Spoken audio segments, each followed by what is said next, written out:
Start. उपाध्यक्ष महोदय, आज का दिन भारतीय लोकतंत्र में एक काले दिन के रूप में याद किया जाएगा।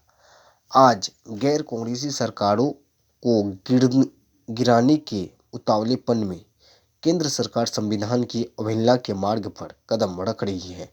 राजनीतिक लड़ाई में थोड़े काल के लिए विजय प्राप्त करने के लिए लोकतंत्र की भावना का हनन कर रही है। राज्यपाल कोई गलती कर सकता है, लेकिन केंद्र सरकार को अपने विवेक का उपयोग करना चाहिए था। मैंने प्रारंभ में कहा था और मैं फिर उसी बात को दोहराता हूं कि केंद्र सरकार राज्यपाल की रिपोर्ट को अस्वीकृत कर सकती थी, राष्ट्रपति को सलाह दे सकती थी कि अभी हरियाणा में सरकार तोड़ने और विधानसभा भंग करने का समय आया है। चेंज।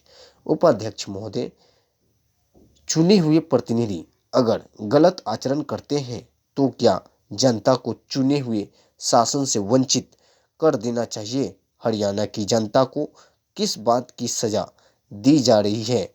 केवल कांग्रेस पार्टी कटघरे में नहीं है, केंद्र सरकार भी कटघरे में आ गई है। मैं उन निष्कर्षों को पढ़कर सुनाना चाहता हूं जिनमें हरियाणा के राज्यपाल ने कहा है कि अपोजिशन ने कांग्रेस दल के ठीक आचरण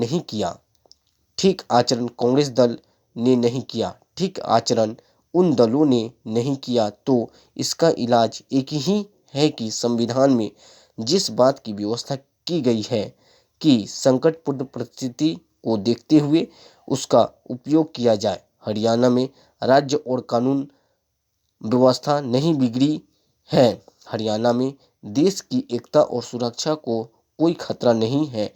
हरियाणा में कानून और व्यवस्था ठीक चल रही है। अगर ऐसा है तो फिर समस्या राजनीतिक है और उसका हल राजनीतिक स्तर पर होना चाहिए।